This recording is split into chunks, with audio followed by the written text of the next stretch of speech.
Hi everyone, this is Bill. Certainly appreciate you stopping by.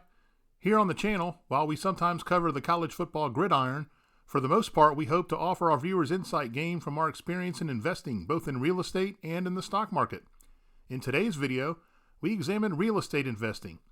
Many of our followers either own or are interested in acquiring rental property, and we hope to educate and assist you folks by covering some of the things we have previously experienced in our 25 years in the business, and to illustrate some of the current issues we are engaged in, which are part of successfully managing owned properties.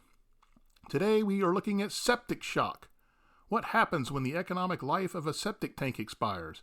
We just had it happen at one of our properties, and in this video we take you along as we get the issue resolved. Septic tank systems are quite typical here in Florida, but for those who don't know exactly what a septic tank system is and how it does work, we went to the EPA for their definition of the system. Quote, a buried watertight tank designated and constructed to receive and partially treat raw domestic sanitary wastewater. Heavy solids settle to the bottom of the tank, while greases and lighter solids float to the top. The solids stay in the tank, while the wastewater is discharged to the drain field for further treatment and dispersal. If a septic system is failing, what are some of the clues that can alert the property owner? While roots and objects being flushed down are also causes, toilets and tubs backing up inside the home are a potential clue. Raw sewage seeping into the improvement, or basement if you have one, are also potential indicators. Accumulation of freestanding water in the area of the drain field and tank are usually a certain clue, especially if a foul odor is present. In our case, it was the water in the drain field area accompanied by a strong odor. Let's take a look at what we found. So what we have here is we have a septic tank that is overflowing. The drain field has lost its integrity, and so we got some water here. It doesn't smell too good. And the problem here that we're going to have is that the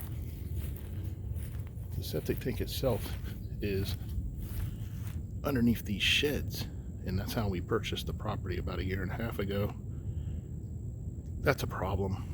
We can't, it's hard to replace everything there with the sheds on top of the tank, so we're going to have to pump it out and kind of redo everything without removing the shed. Or we have to remove the shed and start from scratch. We don't want to remove the shed. There's another shed on the back side of the fence there.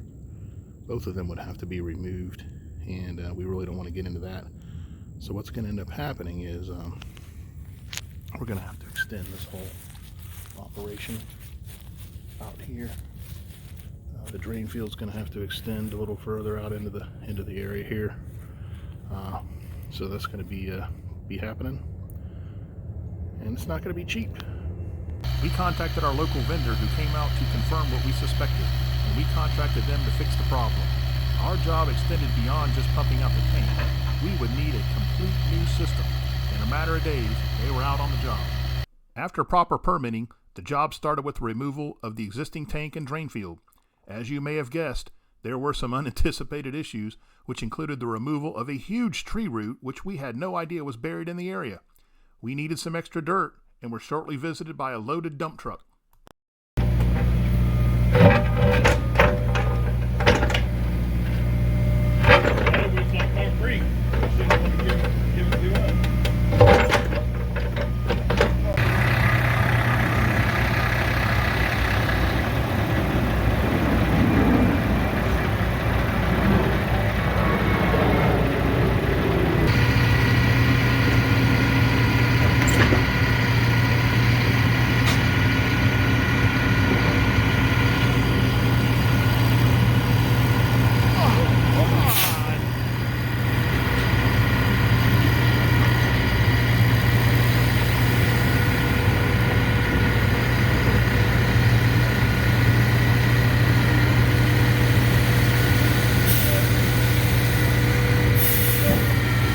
Our brand new septic tank was properly placed in the deep hole dug in the ground, and we were now able to turn our attention to the new drain field.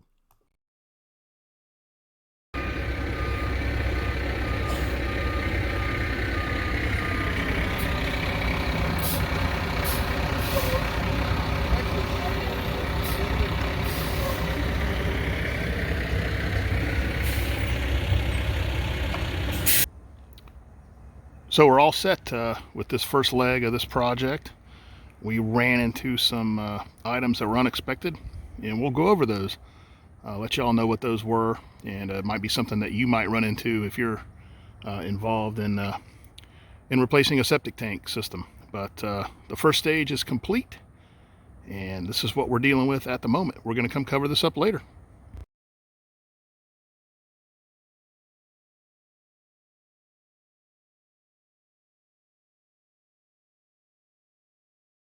The main issue we ran into was that even though the previous traditional system seemed fine and we found no water as deep as we dug, the county government determined we would need a mound system drain field due to the fact that there was not enough room between the system and the water table. The EPA notes that a mound system, quote, is an option in areas of shallow soil depth, high groundwater, or shallow bedrock. The constructed sand mound contains a drain field trench. While mound systems can be a good solution for certain soil conditions, they require a substantial amount of space and periodic maintenance. So we're all covered up now. The septic tank has been placed in, and we've got a mound because it could not, as we mentioned, go down below the water table. So it had to be above ground. So now the only thing that we have left is we need to... Oh, I didn't mention that we did get an electrical outlet here to utilize for a pump. Had our electrician come out. He did a really nice job putting that together for us. We'll get over and take a look at that. Right over here you can see, really nicely done. And that has an alarm on it, so it won't the pump won't run if it doesn't need to. So really cool. So we're just going to have to put some grass over this, and then we're going to be finished. Quite a project. I really wish we could have gone ahead and stuck it even with the ground, but that's where we're at. That's what the regulations required us to do. So we'll probably get the grass put in here next week. Probably going to take at least 2 pallets. So that wraps up our septic tank debacle. Thought we'd take you guys along for the trip of resolving it. Thanks very much. See you next time.